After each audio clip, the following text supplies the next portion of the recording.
व्याजस्वीकृतसेवया विधुरभूदगरे सरश्रीमतां मानव्याहतिकैतवावनमनादीशस्त्रिलोकीपतिः सम्भिन्नाब्जकुलप्रसूतिविभवादम्भोजमब्जालयो यस्य श्रीगिरिजापदाम्बुजयुगं तत्स्यादभीष्टप्रदं भगवत्यै नमः। पराम्बिकायै नमः। जगदम्ब। चलिए लगाना पाठ आप लोगों ने। तो कहा थे, क्या विचार किया था अंतिम में? वाक्य स्वरूप वाक्यम। अच्छा, वहाँ पहुँचे? नहीं, वहाँ हो गया था न च अनर्थक्यम। अच्छा, उसमें चलिए। तो हम लोगों ने पूर्व पाठ में ठीक है ना, क्या विचार किया? वो मुख्यतः हम लोग विचार कर रहे हैं विनियोग विधि के जो सहकारी प्रमाण है ना, कौन कौन है? तो श्रुति, लिंग, वाक्य, प्रकरण, स्थान और समाख्या। ये जो 6 प्रकरण है, ये 6 जो प्रमाण है जो कि विनियोग विधि के सहकारी भूत प्रमाण है, ठीक है ना, विनियोग विधि को सहकार करते हैं। अंगांगी भाव संबंध बोधि का जो विनियोग विधि है उसको सहकार करने वाले 6 प्रमाण है, ठीक है ना। ये पूरा का पूरा विधि विमर्श में ही आएगा, ठीक है ना। विधि विमर्श में इसमें से कुछ भी पूछ सकते हैं। विधि विमर्श का मतलब ये नहीं कि मतलब उत्पत्ति विधि, विनियोग विधि, अधिकार विधि और प्रयोग विधि का बस लक्षण पूछ लिया हो गया, ऐसे नहीं। विनियोग विधि के उत्पत्ति विधि के संबंधित जितनी भी बातें होंगी सब की सब उसी में आएगी। उसी तरह विनियोग विधि के संबंधित जितनी भी बातें हैं सब के सब इसी में आएगी। लोग सोचते विधि विमर्श मतलब तो 4 विधि भेद हो गया, बस उनके लक्षण हो गया विधि विमर्श। ये विधि विमर्श नहीं, विधि विमर्श लिखा है नो, विधि लक्षण नहीं लिखा। विधि का विमर्श करना है, सब पूरा का पूरा विचार अपेक्षित है। कहीं से भी पूछ सकता है और शायद परीक्षा में आप पुराने प्रश्न पत्र देखेंगे तो उसमें आया भी होगा। इसी में से प्रमाण का, उसका किसका प्राबल्य है, उसका उदाहरण क्या, इस तरह के 4-5 प्रश्न तो हमको भी ध्यान में है, ठीक है ना। तो ऐसे भी पूछता है, तो ऐसी कोई भ्रांति मत बनाई। विधि विमर्श बहुत व्यापक विषय है ना। विधि विमर्श समझे मतलब आप 60% अर्थ संग्रह खींच लिया विधि विमर्श ने, है ना। वरना लोग सोचते हैं कि भाई विधि विमर्श लिखा है तो बस विधि को जाने, पूरा अर्थ संग्रह पढ़ने की क्या ज़रूरत है। लेकिन उससे होने वाला है नहीं, है ना। वैसे 25 वाले कोड में तो पूरा अर्थ संग्रह ही डाल दिया है ना, पूरा का पूरा अर्थ संग्रह ही है। उसको तो अवच्छेद कहीं से पूछ सकता है। वो 73 वाले में थोड़ा वो किया है, नाम दिया है भावना, विधि विमर्श, ऐसा कर करके। तो विधि विमर्श में ये सब आएगा, है ना। विधि विमर्श कहा मतलब 60-70% अर्थ संग्रह ले ली, क्योंकि बाकी सब मंत्र ये सब तो थोड़े थोड़े ही है। इसमें क्या दिक्कत है? मंत्र छोटा सा है, अर्थवाद छोटा सा है ना। यही बड़ा है, सबसे ज़्यादा विचारणीय विषय इसी में है।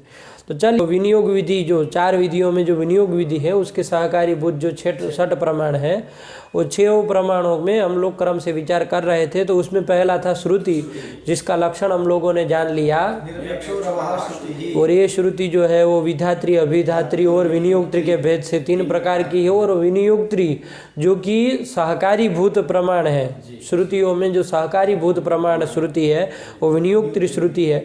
वो उसके भी 3 भेद बताए, विभक्ति रूपा, एका विधान रूपा और एक पद रूपा। ये 3 प्रकार की विनियोगत्री श्रुति है और ये अंगत्व को ज्ञापित करती है, अंगत्व को बताने में मदद करती है। तो ये श्रुति हो गई, इसको भी हम लोगों ने देख लिया विस्तार से। और उसके बाद नंबर 2 का आया था लिंग। लिंग का भी लक्षण समझ लिया, शब्द सामर्थ्यम लिंगम। और सामर्थ्यम यहाँ क्या लेना है? तो रूढ़िरेव 13 समाख्यातो अस्या भेद। उसके उदाहरण भी देख लिया, बर्हिर्देव सदनम दामी। यहाँ बर्हिर्दामी इस लिंग से हमको पता चलता है कि भाई ये कुशलवन में मंत्र का विनियोग होगा, है ना। आया कि नहीं आया? तो ये चीज़ हम लोगों ने कर ली, ठीक है ना। शब्द सामर्थ्यम लिंगम ये भी समझ लिया।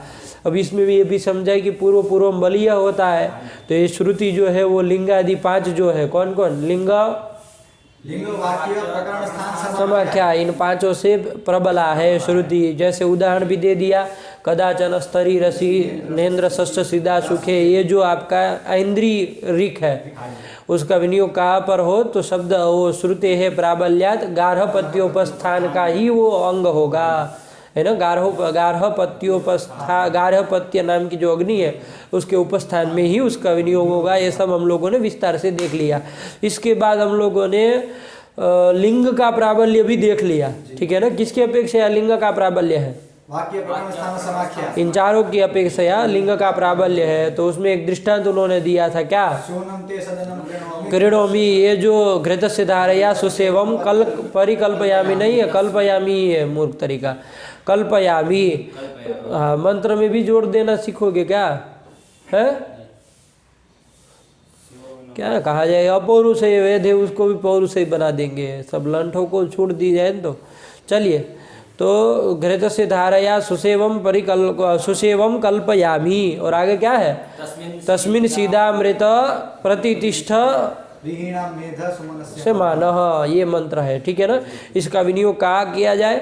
तो लिंग के प्राबल्य होने के नाते निकल के आया कि ये जो पूर्वार्ध है उसका तो करण में विनियोग, और दूसरा उत्तरार्ध जो है उसका साधन में विनियोग है, ठीक है ना। पूर्वोडास रखने में उसका विनियोग है। पूर्वार्ध का पूर्वोडास का सदनकरण, पूर्वोडास का स्थान बनाने में, घी की धारा करेंगे, घी का लेपन करेंगे, यही तो उसका सदनकरण है। तो वो करने में ये मंत्र बोलना है। बात समझ में आई कि नहीं आई? तो इस तरफ से लिंग के द्वारा निर्धारण हुआ, वरना वाक्य तो पूरे मंत्र का कहीं एकत्र ही विनियोग करा रहा था, है कि नहीं। या तो पूर्वोडास सदनकरण में या तो पूर्वोडास साधन में, साधन में ऐसा वो करा रहा था। लेकिन लिंग से प्राबल्याद ये निकल के आया कि पूर्वार्ध पूर्वोडास सदनकरण में और उत्तरार्ध साधन में। इसको भी विस्तार से समझ लिया है, कुछ ज़्यादा बताने की जरूरत नहीं है। अब इसके बाद जो आया ये लिंग का यहाँ तक का विचार कर लिया, लिंग का लक्षण देख लिया और लिंग का प्राबल्य भी देख लिया वाक्य की अपेक्षा, ठीक है ना। अब आया वाक्य। वाक्य से हमको चलना था। वाक्य भी हम लोगों ने लक्षण तो देख ही लिया था कि समभिव्याहारो वाक्यम। समभिव्याहार मतलब सहोच्चारण, ठीक है ना। शेषी वाचक पदों का जो सहोच्चारण है वही क्या है? वाक्य है। जैसे उन्होंने दृष्टांत भी बता दिया, यस्य पर्णमयी जुहुर्भवति न स पापम श्लोकम शृणोति। यहाँ पर्णमयी और जुहू इनका क्या है? सहोच्चारण है, समभिव्याहार है। तो इसलिए क्या है, यहाँ पर अंगत्व ज्ञापित होगा। तो जुहू निरूपित अंगत्व किसमें है? पर्णता में है, मतलब पलाश में है, ठीक है ना। पलाशमयी जुहुर्भवति, ये उसका अर्थ है, पर्णमयी जुहुर्भवति। तो ये समभिव्याहारात्मक वाक्य बन गया कि नहीं बन गया? तो यहाँ इस वाक्य के द्वारा क्या होगा? अब देखो यहाँ कोई ऐसी तृतीय द्वितीय विभक्ति नहीं है, विभक्ति रूपा विनियोक्ति श्रुति नहीं है कि जिससे क्या हो जाए हमको पता चल जाए कि ये अंग है, ये अंगी है, ऐसा नहीं ना है। साध्यत्व आदि साधन की बताने वाले द्वितीय तृतीय विभक्तियाँ नहीं ना है, दोनों प्रथमांत है, पर्णमयी जुहुर्भवति। तो इस समभिव्याहार से ही पता चल रहा है कि जुहू का अंग है पलाश, पर्णता, ठीक है ना। तो ये हमको वाक्य से पता चला। तो वाक्य के द्वारा अंगत्व ज्ञापित हुआ। बात समझ में आई कि नहीं आई? ये उन्होंने कर दिया। अब इसकी एक बार पढ़ लो, समभिव्याहारो वाक्यम से करके फिर चलते हैं। समभिव्याहारो वाक्यम समभिव्याहारश्च साध्यत्वादि वाचक द्वितीयाद्य भावेपि वस्तुतः शेषी वाचक पदयोः सहोच्चारणम, ठीक। चले, यथा यस्य पर्णमयी जुहुर्भवति न स पापम श्लोकम शृणोति। अत्र पर्णता जुह्वोः समभिव्याहारादेव पर्णताया जुह्वंगत्वम्। इस समभिव्याहार से मतलब वाक्य से ही जुहू निरूपित अंगत्व आ जाएगा पर्णता में। आया कि नहीं आया? पर्णता अंग हो जाएगी, जुहू अंगी हो जाएगी, है ना। जुहू स्त्रीलिंग है, जुहू अंगी हो जाएगी। आया कि नहीं आया? तो जुहू अंगी हो जाएगी, ठीक है ना। कैसे पता चला? तो समभिव्याहारात मतलब वाक्यात, वाक्य से ये पता चला, है ना। समभिव्याहारात्मक जो वाक्य है उस वाक्य से पता चला कि जुहू का अंग है पर्णता। लगा कि नहीं लगा? ये हम लोगों ने कर लिया। चलिए अब इसके आगे चलना था। हाँ, यहाँ से शंका हुई थी जहाँ पाठ हम लोगों ने छोड़ा था, न चा अनर्थक्यम। अब शंका करने वाला पूर्व पक्षी आ गया कि ये तो अनर्थक है भाई, पर्णता का वो कर रहा है कि पलाशमयी जुहुर्भवति न स पापम श्लोक। ये अरे जुहू पात्र यज्ञ पात्र है ना, एक है ना। अभी द्रव्य जो घृतादि है उसको अग्नि में प्रक्षेप करने के लिए ये जुहू पात्र का प्रयोग होता है, ठीक है ना। तो ये जो जुहू पात्र है, यज्ञ पात्र है, वो तो किसी भी लकड़ी का बन सकता है ना, किसी अन्यथा भी जुहुआ सिद्धत्व। अन्य प्रकारेण, अन्यथा मतलब अन्य न प्रकारेण भी जुह्वा सिद्धत्व, अन्य प्रकार से भी जुहू का निर्माण तो संभव है, बस आकार वो रखना है। अरे मिट्टी का बना लेंगे, उससे क्या है, तो दूसरे किसी काष्ठ का बना लेंगे, पलाश का ही ये सब अनर्थक है। अरे जुहू बनाना है तो किसी से भी बन जाएगा, अन्य प्रकार से भी जुहू का निर्माण संभव है। इसलिए ये सब पर्णमयी जुहुर्भवती ये सब कहना अनर्थक है। आया कि नहीं आया? ऐसी पूर्व पक्षी ने आशंका की, पर्णता को अंग करना ये सब व्यर्थ है, अनर्थक है। अनर्थक्यम, क्यों अनर्थक्यम? तो अन्यथा भी जुह्वा सिद्धत्वात्, है ना, जुहू चूंकि अन्य प्रकार से भी सिद्ध हो सकती है, संपन्न हो सकती है, इसलिए अनर्थक्यम। तो ये प्रश्न समझ में आया? तो कहा न च अनर्थक्यम, अनर्थक्य नहीं कह सकते हैं। न च कान इधर करिए, है ना, इति न च वाच्यम न च अनर्थक्यम। क्यों न अनर्थक्यम? तो अब उत्तर देगा। क्या उत्तर दे रहा है? जूह शब्देन, जूहा शब्द कहाँ है? क्या लिखा? जुहू शब्देन, हाँ, जुहू शब्देन, ये अंधे क्या लिखा है वहाँ पर? वहाँ यहाँ जूह लिखा। तो वैसे ही पढ़ोगे, यही याद भी किया होगा दुनिया में तुमने, तभी तो निकल रहा है जूहा शब्द है ना, यही याद किया होगा ना। चलो, जुहू शब्द है ना, तत्साध्या पूर्व लक्षणा, तत्साध्य, वो जुहू से साध्य जो अपूर्व है उसका बोध होगा। जुहू शब्द से जुहू का बोध नहीं होगा। पर्णमयी जुहुर्भवती ठीक है, लेकिन जुहू शब्द अपने जुहू साध्य जो अपूर्व है, जुहू से जो अपूर्व पैदा होता है उस अपूर्व का वो बोध करा रही है। बात समझ में आई? मतलब जुहू को उद्देश्य करके वो पर्णता का विधान नहीं किया जाए, जुहू से साध्य जो अपूर्व है उसको उद्देश्य करके कि यदि वो अपूर्व चाहिए तो पर्णता चाहिए, तब वो पलाश निर्मिता ही होनी चाहिए। आया कि नहीं आया? तो जुहू शब्द से जुहू से साध्य, जुहू से पैदा होने वाला जो अपूर्व है उसका लक्षणार्थ मतलब बोधनार्थ, उसका बोध होगा। आया कि नहीं आया? तो जुहू को उद्देश्य करके पर्णता का विधान यदि करते हम तब तो ठीक है, आपकी बात बन जाती, अनर्थक बन जाता, लेकिन जुहू को उद्देश्य नहीं कर रहे। जुहू से साध्य जो अपूर्व है उसको उद्देश्य करके पर्णता का विधान कर रहे हैं, ठीक है ना। जब ये कर रहे हैं तब अब बन जाएगा, अब अनर्थक नहीं कह सकते, क्योंकि वो तो जब पर्णता की बनी होंगी तभी जुहू से वो अपूर्व पैदा होगा। वो अपूर्व चाहिए तो पर्णता की बनी निर्मित जुहू चाहिए ही चाहिए, पर्णमयी जुहू ही चाहिए। आया कि नहीं आया? तो ये अपूर्वत्व उद्देश्यतावच्छेदकम, ठीक है ना। अब उसमें ज़्यादा जाने की जरूरत नहीं है, अपूर्व को उद्देश्य करके ये पर्णता का विधान हो रहा है। बात समझ में आई कि नहीं आई? तो जुहू का अंग हो गया कौन? पर्णता। अब अनर्थक्य नहीं कह सकते, ठीक है ना, क्योंकि जुहू शब्द जुहू साध्य जो अपूर्व है उसका बोधक है। आया कि नहीं आया? चलिए, तथा च वाक्यार्थः, अब वाक्यार्थ क्या होगा उसका? तो क्या होगा? पर्णतयावत्त हविर्धारण द्वारा जुह्वा पूर्वम भावयेद इति। पर्णतया जुह्व पूर्वम भावयेद, ये वाक्यार्थ बोध होगा, इतना ही। क्या? पर्णतया जुह्वा पूर्वम भावयेद, पर्णमयी जुहुर्भवती। तो जुहू शब्द क्या हो गया है? अब जुहू साध्य जो अपूर्व है उसका बोधक है, कह दिया कि नहीं कह दिया? तो जुहू का अर्थ जुह्वा पूर्वम, मतलब जुहू के द्वारा साध्य जो अपूर्व है उसको कहेंगे जुह्वा पूर्वम। तो पर्णतया जुह्व पूर्वम भावयेद, ये वाक्यार्थ बोध हो गया। हुआ कि नहीं हुआ? पर्णता के द्वारा जुहू से साध्य जो अपूर्व है वो भावयेद। बात समझ में आई कि नहीं आई? तो अब उसका अनर्थक्य नहीं ना कह सकते हैं। जुहू तो अन्यथा सिद्ध हो सकती है, जुहू तो किसी भी खदिर की भी बन सकती है ना, लेकिन जुहू के साध्य, जुहू साध्य जो अपूर्व है वो बिना पर्णता के संभव नहीं है। बात समझ में आई? तो यहाँ पर जुहू शब्द क्या है? जुह्व पूर्व बोधक है। तो क्या बोध हो गया? पर्णमयी जुहुर्भवती का पर्णतया जुह्व पूर्वम भावयेत, ये कर दिया। बात समझ में आई कि नहीं आई? अब ये क्या लिख रहे हैं? कुछ आगे जोड़ रहे हैं ना, कुछ जुहू से पूर्व में कुछ जुहू में विशेषण दे रहे हैं। क्या कह रहे हैं? अवत्त हवीर धारण द्वारा, ये दे रहे, अवत्त हवीर धारण द्वारा। ये कहाँ से आ गया भाई? ऐसे तो वाक्य में था नहीं। अरे पर्णमयी जुहुर्भवती, जुहू शब्द ठीक है, वो अनर्थक के दूर करने के लिए आपने जुहू शब्द को क्या मान लिया? जुहू साध्य अपूर्व है तत्परक मान लिया।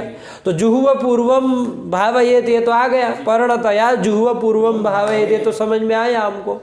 लेकिन अवत्त अवीर धारण द्वारा ये विशेषण क्यों दिया है? अवत्त अवीर धारण द्वारा, हटाओ ये सब बवालियों को, है ना, हटाओ, क्या कर दो, केवल पर्णतया जुह्वपूर्वं भावयेत्। बस यही रखो। अब देखो वो बताएगा कि नहीं बताएगा, तो देखते हैं, चलिए वो बताता है, पढ़ो। एवं च पर्णतया यदि जुहुः क्रियते तदेव तत्साध्यम अपूर्वं भवति। भवती, पर्णता के द्वारा, पलाश के द्वारा यदि जुहू बनाएंगे तभी जुहू के द्वारा साध्य जो अपूर्व है वो मिलेगा। आया कि नहीं आया? पर्णतया एवं च, क्या आया? एवं च पर्णतया यदि जुहुः क्रियते, मतलब पलाश के द्वारा यदि जुहू क्रियते, मतलब जुहू का निर्माण होगा, तदेव तत्साध्यम अपूर्वं तदेव तत्साध्यम, तत्साध्यम मतलब जुहू साध्यम अपूर्वम भवति, तभी वो अपूर्व पैदा होगा। यदि खदीर के बना देंगे तो जुहू तो सिद्ध हो जाएगी, जुहू तो बन जाएगी, बनने के लिए तो तद आकारक यज्ञ पात्र तो बन जाएगा, लेकिन वो अपूर्व को पैदा नहीं करा पाएगा। आया कि नहीं आया? तो ये है, चलिए। पर्णतया यदि जुहुः क्रियते तदेव तत्साध्यम अपूर्वं भवति नान्यथा। नान्यथा इति नानर्थक्यम, इसलिए इति नान्यथा मतलब अन्यथा, वो अन्य प्रकार से यदि जुहू बना लेंगे तो अपूर्व नहीं पैदा होगा। आया कि नहीं आया? जुहू साध्य अपूर्व आपको नहीं मिलेगा। जब जुहू साध्य अपूर्व मिलेगा नहीं तो आगे अंग जो याग से अपूर्व मिलना चाहिए उसमें विकलता आ जाएगी कि नहीं आ जाए? तो वो सब फल बल की प्राप्ति नहीं होगी, अंग याग विकल हो जाएगा। ठीक है ना? आया कि नहीं आया? इसलिए क्या करना होगा? पर्णता से ही जुहू का निर्माण करना चाहिए। आया कि नहीं आया? तो अब अनर्थक्य नहीं कह सकते, वो सब पूर्व पक्ष जो किया था उसका खंडन कर दिया बढ़िया से। किया कि नहीं किया? चलिए, नान्यथा नान्यथेति गम्यत, नान्यथा इति गम्यते, अन्य प्रकारेण यदि जुहू निर्मीयते तदानीं जुहू साध्यम अपूर्वम न गम्यते, न प्राप्यते, न भवति। आया कि नहीं आया? चलिए, इति न पर्णताया वैयर्थ्यम्, इसलिए पर्णता का वैयर्थ्य नहीं कह सकते हो, पलाश का वैयर्थ्य नहीं कह सकते हो। आया कि नहीं? पर्णमयी जुहुर भवती में जो पर्णता का अंगत्व हमने बताया वो सब किसी का वैयर्थ्य नहीं कह सकते हो। लगा कि नहीं लगा? चलिए, अवक्त हविर्धारण द्वारेति चावश्यम वक्तव्यम। ये देखिए, ये विशेषण जो वाक्यार्थ बोध करे, पर्णमयी जुहुर भवती का क्या वाक्यार्थ लिखा था? पर्णतया अवत्त हवीर धारण द्वारा, ये कहाँ से जोड़ दिया? मैंने प्रश्न किया था आपको, ये विशेषण देने की क्या जरूरत है? हटा दो इसको। अरे मूल से तो नहीं ना आ रहा है, पर्णमयी जुहुर भवती, बस इतना ही आ रहा है ना? तो ये इसका अर्थ क्या निकलेगा? मतलब इसका वाक्य अर्थ क्या निकलेगा? पर्णतया जुह्व पूर्वम भावे, जुहू शब्द जुह्व पूर्व परक हो गया, तो पर्णतया जुह्व पूर्वम भावे, यही वाक्यार्थ। अवत्त हवीर धारण द्वारा जुह्व पूर्वम भावे, ये क्या होता है भाई? ये विशेषण क्यों दिया? है ना? वाक्यार्थ बोध उस वाक्य में तो है नहीं, तो वाक्यार्थ बोध में कैसे घुसा दिया? तो अब कह रहा है कि वो विशेषणम अवश्यम देयम। क्या पंक्ति लिखी? अवत्त हविर्धारण द्वारेति चावश्यम वक्तव्यम, ये अवश्यम वक्तव्यम, ये तो अवश्य देना ही होगा, नहीं देंगे तो क्या समस्या है भाई? तो बताएगा। अन्यथा श्रुवादिष्वपि पर्णता प्रत्यये। हाँ, अन्यथा क्या होने लगेगा पता है? ये बहुत सारी वो होती है, लो ये से यज्ञ पात्र, जैसे ये जुहू है ना, उसी तरह वो भी है क्या आपका उपभृत, एक उपभृत नाम का भी उसी टाइप का है, उसी तरह का, उसी आकार का एक पात्र है, उपभृत नाम है। उसी तरह का एक और भी है ध्रुवा। ये तीनों एक समान, एक आकार, प्रायः एक आकार ही है। ठीक है ना? तो तीनों पात्र। अब देखो, आप केवल क्या कहेंगे? पर्णतया जुह्व पूर्वम भावे, है ना? मतलब पलाश निर्मित जो जुहू है उसके द्वारा अपूर्वम भावे, यही आएगा ना? तो वो उपभृत का भी तो होने लगेगा, ध्रुवा का भी पर्णता निर्मित होने लगेगा। ये भी सब अब ये भी सब क्या होंगे? पलाशमयी होने चाहिए, ऐसा निकल के आ जाएगा। आया कि नहीं आया? क्योंकि वो भी अपूर्व पैदा करने के लिए है ना, वो भी तो कोई ना कोई अपूर्व, वो यज्ञ पात्र से भी तो कोई ना कोई अपूर्व पैदा करना है, तो उसमें भी पर्णता की आपत्ति आएगी कि नहीं आएगी? क्योंकि अब तो जुहू पद किम परक रह गया है? जुहू पर्व परक हो गया, अपूर्व परक हो गया है ना?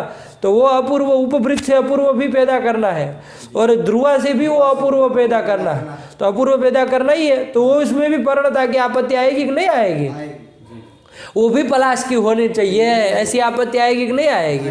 ऐसी आपत्ति आने लगेगी। इसलिए हम क्या कर देंगे? यहाँ पर विशेषण दे देंगे। वाक्यार्थ बोध जब करने चलेंगे तो जुहू कैसी? अवत्त हवीर धारण द्वारा जो जुहू पूर्वम भावयेत्, अवत्त हवीर धारण द्वारा।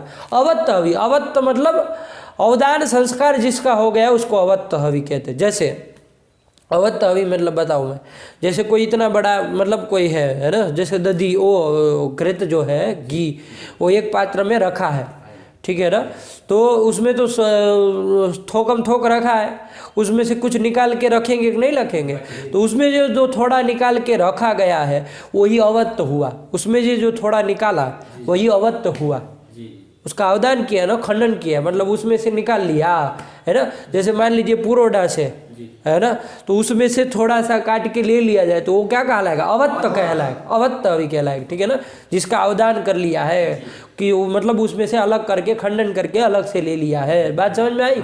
तो उसी तरह घी में भी होगा ना, अरे घी बहुत एक पात्र में पूरा घी रखा हुआ है, सब जगह उसका प्रयोग करना है, लेकिन किसी कार्य विशेष के लिए हमने उसमें से निकाल के थोड़ा एक रख लिया, ठीक है ना, अवत्त, तो वो क्या कहलाएगा, वो हवि ही, मतलब हविष द्रव्य कोई भी हो सकता है, पुरोडास भी हो सकता है, घी भी हो सकता है, लेकिन वो कैसा कहलाएगा, अवत्त कहलाएगा। तो अवत्त हवि, तो वो अवत्त हवि जो है वो जुहू में ही रखा जाता है, वो उपभृत चाहे ध्रुवा में नहीं रखा जाता है, ठीक है ना। वो अवत्त हवि का धारण जुहू में ही, जुहू के द्वारा ही होता है, वो उपभृत ध्रुवा के द्वारा नहीं होता है। तो जुहू शब्द भले जुहू पूर्व परक हो गया, अपूर्व परक हो गया, लेकिन अब वो ध्रुवादि में अपूर्व वो पर्णता की आपत्ति नहीं दे सकते। क्यों? क्योंकि जो अवत्त हवि धारण द्वारा, तो अवत्त हवि का धारण जुहू से ही होता है, आया कि नहीं आया। तो अवत्त हविर धारण द्वारा जुहूपुर, अवत्त जो हवि है वो जो घी है, अवक हवि करके कोई भी ले सकते हैं, लेकिन यहाँ घी लेना है क्योंकि उसमें पुरोडास नहीं रखा जाता, घी ही रखा जाता है, ठीक है ना जी। तो अवत्त जो हवि है तद धारण द्वारा, उसको धारण करके जुहू का जो अपूर्व है वो भावयेत। तो अब वो ध्रुवादि में चूंकि वो अवत्त हवि का धारण नहीं होता है, तो इसलिए वहाँ पर वो ध्रुवादि, ध्रुवा चाहे उपभृत, ये जो यज्ञ पात्र है, ये तद नाम विशेष के जो यज्ञ पात्र, उनमें क्या होगा, उनमें पर्णता की आपत्ति, वो पलाश निर्मित होने चाहिए, ये आपत्ति नहीं आएगी। लगा कि नहीं लगा। ते विशेषणम अवश्यम देयम, पढ़ो अब, अवत्त अवर धारण द्वारा इति अवश्यम वक्तव्यम। हाँ, अन्यथा यदि नहीं देंगे तो क्या आपत्ति आएगी, क्या, श्रुवादिष्वपि, आदि से उपभृत ध्रुवा और श्रुव भी एक है, ठीक है ना, उसी तरह का एक यज्ञ पात्र। तो देखो टीका में लिखा होगा श्रुवादिषु,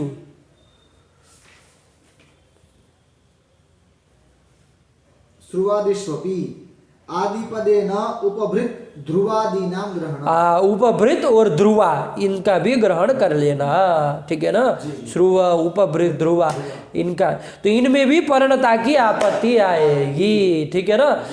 कब, जब हम अवत्त हविर धारण द्वारा ये विशेषण नहीं देंगे तब, है ना, लेकिन जब दे देंगे तो अवत्त हवि धारण द्वारा जुहू पूर्व भावयेत, तो अब केवल किसकी पर्णता होगी, जुहू की, जुहू में ही पर्णता बताई जाएगी, जुहू में ही पर्णता अंग होगा, उसमें पर्णता की अंगत्व की आपत्ति नहीं आएगी, उपभृत श्रुव और ध्रुवा में। आया कि नहीं आया।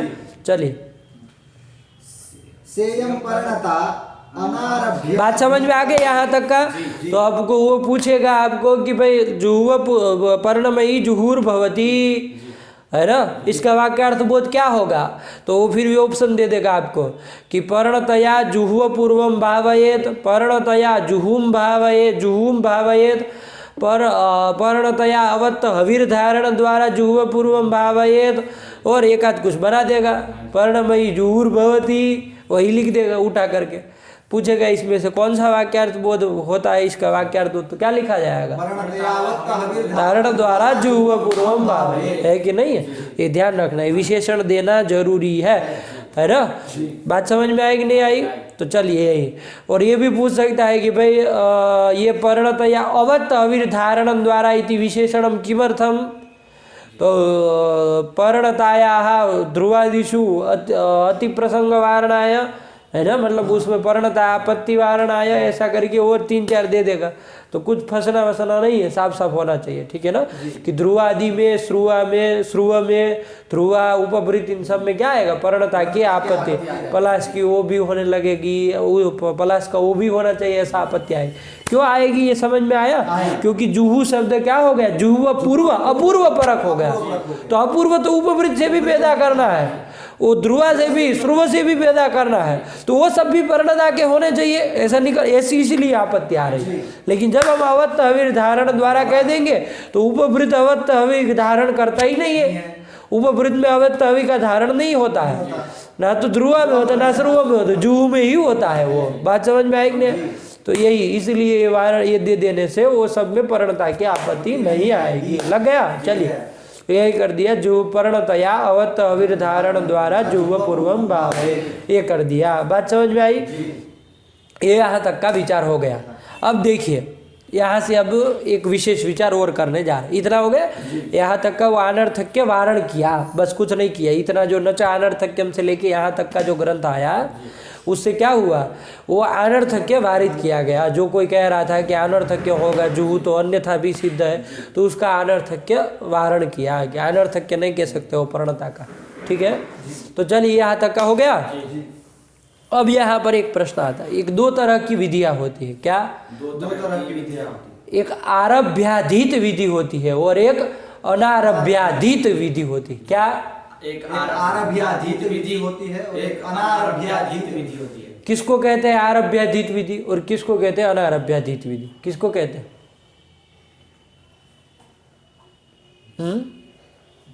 तो बोलो ना, नहीं पता है तो एक आरभ्याधीत विधि होती है, लिख लीजिए उसको।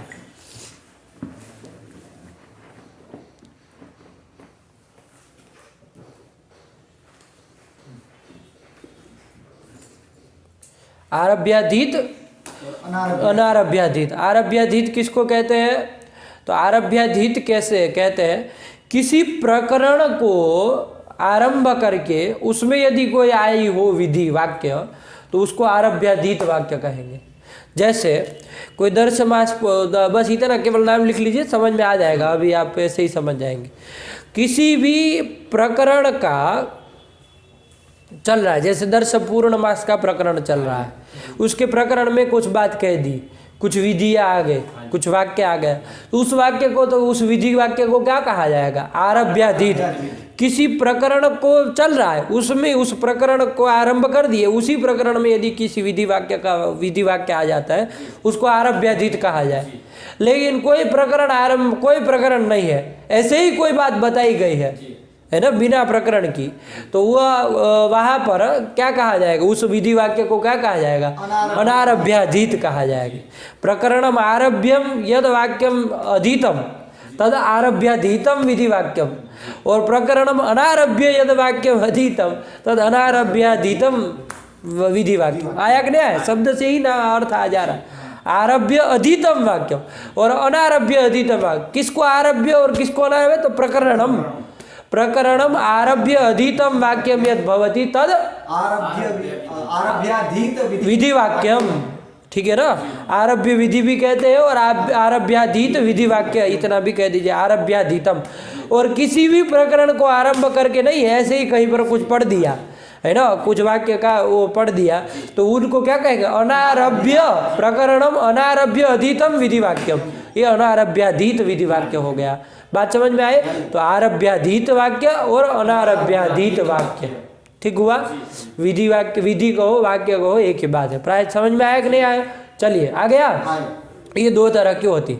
अब ये जो है ना, यस्य पर्णमयी जुहुर्भवति न स पापम श्लोकम शृणोति, ये भी वाक्य है। ये किसी भी प्रकरण में नहीं पढ़ा गया, ऐसा नहीं कि दर्श पूर्ण मास प्रकरण में पढ़ा है, चाहे किसी और प्रकरण में पढ़ा है, किसी भी प्रकरण का आरंभ करके नहीं पढ़ा, ऐसे ही पढ़ दिया है।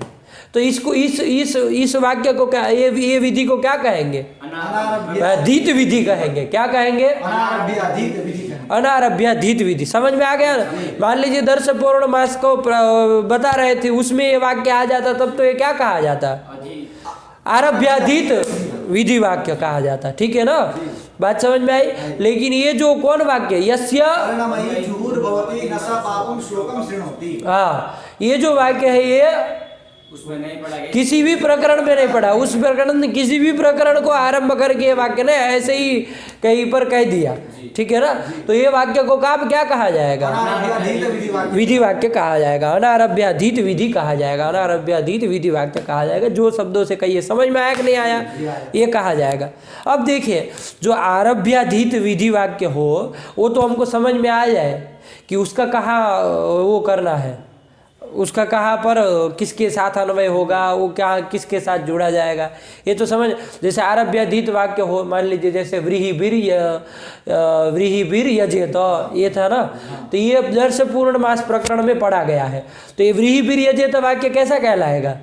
आरभ्याधीत विधि वाक्य। विधि वाक्य कहलाएगा ना। आरभ्याधीत विधि हुई कि नहीं हुई वो विधि? व्रीहिभिर यजेत। तो ये व्रीहिभिर यागम भावेत, व्रीहि के द्वारा याग करे, तो कौन सा याग करे, तो ये तो समझ में आ जाएगा। चूंकि दर्श पौर्णमास प्रकरण में वो पढ़ा गया है, इसलिए वो याग व्रीहि के द्वारा करे। बात समझ में आई? तो जो आरभ्याधीत विधि होगी उसका तो हमको समझ में आ जाएगा कि कहाँ पर अन्वय करना है और कहाँ पर इसका वो होगा, किस प्रकार कौन से याग में इसका विनियोग होगा, ठीक है ना। बात समझ में आएगी? लेकिन जो अनारभ्याधीत वाक्य हो उसका कहाँ पर अन्वय करे है, उसका संबंध किसके साथ बताए। बात समझ में आएगी नहीं आई? क्योंकि किसी प्रकरण में तो पढ़ा नहीं गया है ना। तो कौन से याग में इसका वो संबंध बताए, ये प्रश्न होगा कि नहीं होगा? तो देखो, याग दो तरह के होते हैं। एक बात अब ये भी समझ लीजिए, याग भी दो तरह के होते हैं, एक प्रकृति याग और एक विकृति याग। क्या? प्रकृति याग और विकृति याग दो तरह के होते हैं। प्रकृति याग मतलब क्या, समझ लीजिए सामान्य रूप से। प्रकृति याग मतलब जिसमें सब चीजें बताई गई हो, समग्र अंगों का उपदेश जिसमें किया गया हो, उस याग को क्या कहेंगे? प्रकृति याग। जैसे दर्श पूर्णमास याग है, तो उसमें सब चीजें बताई गई, इसके बाद ये करे, इसके बाद ये करे, इसके बाद सब अंग, ये प्रयास करे, ये करे, ये करे, ये करे। तो समग्र अंगों का उपदेश उसमें हुआ कि नहीं हुआ, इसलिए वो प्रकृति याग है। विकृति याग किसको कहते हैं? तो विकृति याग मतलब जिसमें केवल मुख्य जो चीजें होती है, पूर्व याग की अपेक्षा कुछ विशेष बात होती है वही बताई जाती, बाकी सब पूर्ववत बोध्यम, ऐसा कह दिया जाए। ऐसा होता है कि नहीं होता? जैसे आप लौकिक पुस्तक देखेंगे वहाँ पर, तो कोई पहला याग बताएगा ग्रह शांति, है ना, तो उसमें ग्रह शांति में सब बताएगा कि भाई ऐसे आचमन करे, उसके बाद ये करे, फलाना ढिकना ये सब करे। उसके बाद जब दूसरे कोई याग आएगा तो उसमें कह देगा कि भाई ये देवता है, उसका ये मंत्र है, बस इतना ही, बाकी सब आचम्य प्राणायाम में सब पूर्ववत कर लेना, है कि नहीं? वो ग्रह शांति पूर्ववत कर लेना, वो पूर्ववत कर लेना। तो ऐसा जो याग जिसमें समग्र अंगों का उपदेश नहीं हुआ है उसको कहेंगे, और जिसमें समग्र अंगों का उपदेश हुआ है उसको कहेंगे प्रकृति याग। बात समझ में आई कि नहीं आई? ये है।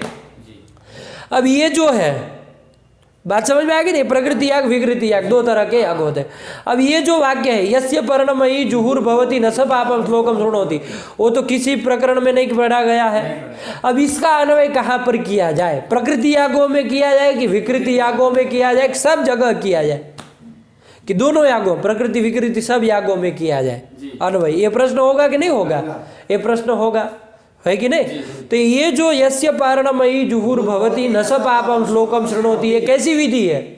अनारभ्याधीत विधि है। इसका अन्वय संबंध कहाँ पर किया जाए? प्रकृति याग में कि विकृति याग में, कि प्रकृति विकृति दोनों यागों में किया जाए? ये प्रश्न होगा कि नहीं होगा? तो इन्होंने कहा कि प्रकृति याग में ही किया जाए। क्या कहाँ पर किया जाए? प्रकृति याग में ही किया जाए, है ना।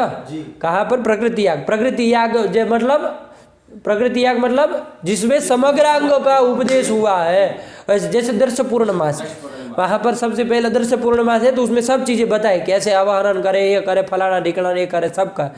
तो ये जो है ये कैसा याग है? प्रकृति याग। और उसके बाद एक शौर्य याग आया है, शौर्य याग आया, उसमें केवल मुख्य जो देवता उसके मंत्र लिख दिए और बाकी सब पूर्ववत होता है, ये कह दिया। तो वो शौर्य याग कैसा कहलाएगा? प्रकृति याग की विकृति याग? विकृति याग, क्योंकि उसमें समग्र अंगों का उपदेश नहीं किया गया। बात समझ में आएगी नहीं आई? तो ये है कि नहीं है? तो ये विकृति याग। अब ये यस्य पर्णमयी जुहुर्भवति न स पापम श्लोकम शृणोति, ये जो वाक्य है कैसा विधि है ये? अनारभ्याधीत विधि, किसी भी प्रकरण में नहीं पड़ी है हाँ जी। ना, तो वो किसी भी याग के प्रकरण में नहीं है, अधीत विधि नहीं है ये, ठीक है ना। तो अनारभ्याधीत विधि है। इसका संबंध किसके साथ बताया जाए? प्रकृति याग के साथ, विकृति याग के साथ, कि दोनों के साथ? ये प्रश्न होगा कि नहीं होगा? तो किसके साथ किया जाए? तो उन्होंने बताया किसके साथ? प्रकृति याग में ही इसका संबंध बताओ। क्या? प्रकृति याग, मतलब दर्श पूर्णमास में ही इसका अन्वय बताओ। और शौर्य जो विकृति याग है उसमें अन्वय मत बताओ। बात समझ में आई? पढ़ो पंक्ति, क्या लिख रहा है? सेयं परिणता अनारभ्याधीता। ये अनारभ्याधीत है ना। सेयम परिणता मतलब वो पर्णमयी जुहुर भवती, ये जो विधि है वो क्या है? अनारभ्याधीत विधि है। तो अनारभ्याधीता भी कुत्र अन्वेति, ये प्रश्न हुआ कि नहीं हुआ आप लोगों को? तो कुत्र अन्वेति, तो कह रहे हैं सर्व प्रकृतिषु, जो प्रकृति याग है उसी में उसका अन्वय होगा। बात समझ में आई कि नहीं आई? सर्व प्रकृतिषु, जितने भी प्रकृति याग है वहां पर इसका अन्वय संबंध होगा। सर्व प्रकृतिषु अन्वेति, है ना। अब प्रश्न आएगा क्यों विकृतिषु न अन्वेति? अरे जब वो अनारभ्याधीत है ना, किसी प्रकरण में तो पढ़ा नहीं गया है, ऐसे ही छुटक से दे दिया है, कई बार पढ़ दिया है। तो ऐसा क्यों कि वो केवल वो प्रकृति याग में ही हो, विकृति याग में न हो? अरे सब जगह अन्वय होना चाहिए ना। किसी प्रकरण विशेष में पढ़ा हो तब तो वो उसी प्रकरण का माना जाए, वहीं पर उसका अन्वय हो, है कि नहीं? लेकिन जो किसी प्रकरण में नहीं पढ़ा उसका सबके साथ अन्वय करना चाहिए ना भाई, है कि नहीं? ऐसा करना चाहिए ना। तो ये क्यों ऐसा कह रहे हैं कि ये परिणता अनारभ्याधीत है, मतलब किसी प्रकरण में नहीं पढ़ी गई, फिर भी प्रकृति याग में ही अन्वय होगा, विकृति याग में नहीं होगा, ऐसा क्यों? ये प्रश्न होगा कि नहीं होगा? इसलिए विकृति याग में अन्वय नहीं होगा, चूंकि विकृति याग में क्या होता है, जो मुख्य विशेष बातें होगी वो बता दी जाती है, वही विकृति याग है। और वहां पर सामान्य रूप से बाकी सब क्या होता है? प्रकृतिवद विकृति ही कर्तव्या, ये एक अतिदेश वाक्य है, याद लिख लीजिए उसको। प्रकृतिवद विकृति ही कर्तव्य। हाँ, ये क्या है? अतिदेश वाक्य। प्रकृतिवद विकृति ही कर्तव्य,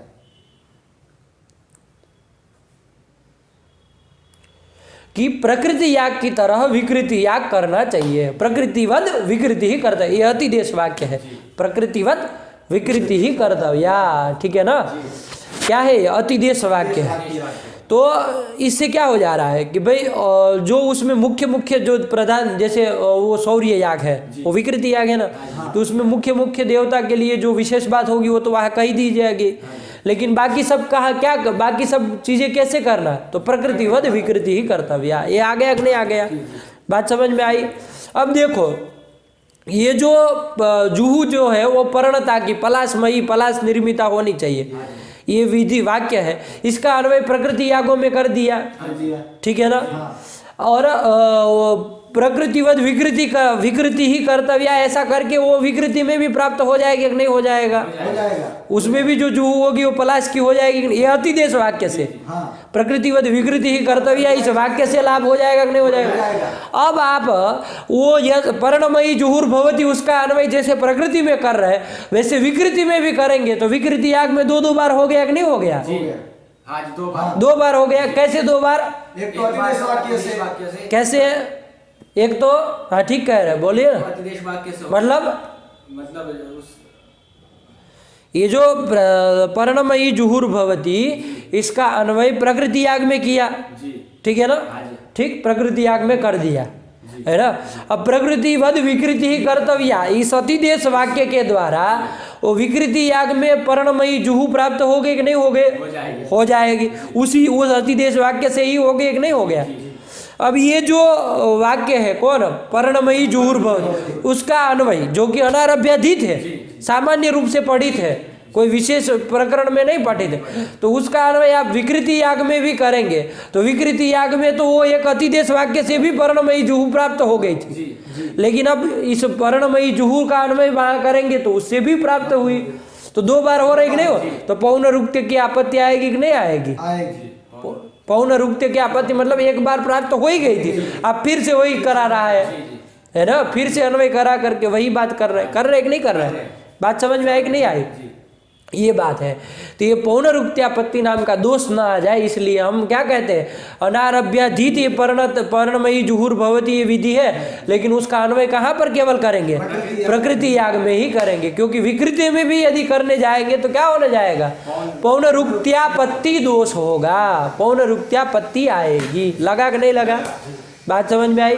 फिर से एक बार बता रहा हूँ, इसको सही से बिठा लीजिए, कोई कठिन बात नहीं है, समझ में आ ही गया है, इसको सही कर लीजिए। देखो ये जो पर्णमयी जुहुर भवती, ये जो वाक्य विधि वाक्य है जो कि अनारभ्याधीत है, सामान्य विधि है, सामान्य रूप से पठित है।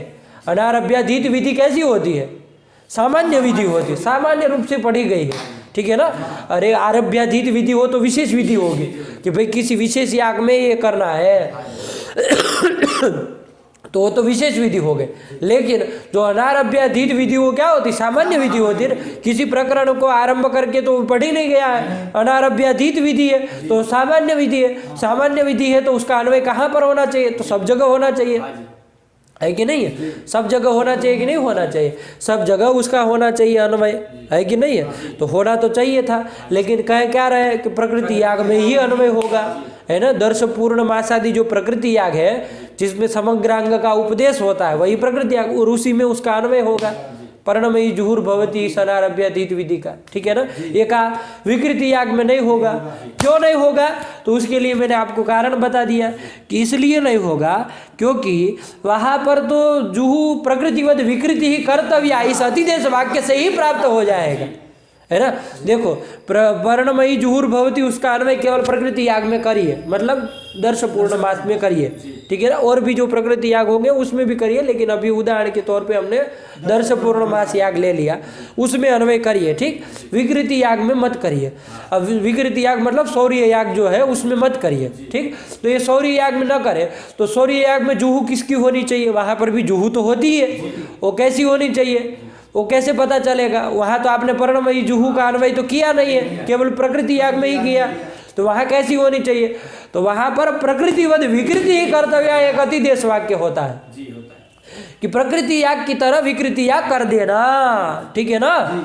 तो विकृति याग कर देना, तो प्रकृति याग में चूंकि जुहू कैसी थी, पलाशमयी थी, इसलिए वहां पर भी पलाशमयी प्राप्त हो गए कि नहीं हो गए, तो वहां तो इस अतिदेश वाक्य से ही बन गया काम। तो आपको ये जो अनारभ्याधीत विधि है कौन, पर्णमयी जुहुर भवती, उसका अन्वय विकृति याग में करने की जरूरत नहीं है। यदि आप करेंगे जबरदस्ती, नहीं भाई सामान्य विधि है कर देना चाहिए, तो क्या होने लगेगा, पौनरुक्त्यापत्ति आएगी। लगा कि नहीं लगा, पढ़ो अब पढ़ो वहां से कि ये जो अनारभ्याधीतापि, ये जो पर्णमयी जुहुर भवती ये विधि है वो अनारभ्याधीत विधि है, लेकिन उसका अन्वय कहाँ करना, सर्व प्रकृतिषु एव अन्वयति, प्रकृति यागों में ही उसका अन्वय होगा, न तो विकृति यागेषु। बात समझ में आई?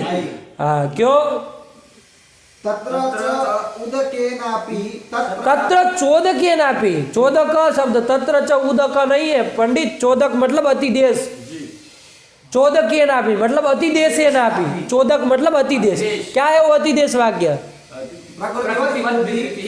कर्तव्या, ये अतिदेश वाक्य है। इस अतिदेश से ही तत्र मतलब विकृति याग में उसकी प्राप्ति हो गई, किसकी, पर्णता की, पर्णमयी जुहू की प्राप्ति हो गई कि नहीं हो गई, किसके द्वारा हो गए, चोदकेन, चोदके नैव, अतिदेश वाक्य नैव, चोदक मतलब वाक्य, कैसा वाक्य, अतिदेश वाक्य, ठीक है ना। तो चोदकेन अतिदेश वाक्य नैव तत्र किम प्राप्तम, पर्णमयी जुहू प्राप्त हो गई कि नहीं हो गई, कहाँ पर, विकृति याग में।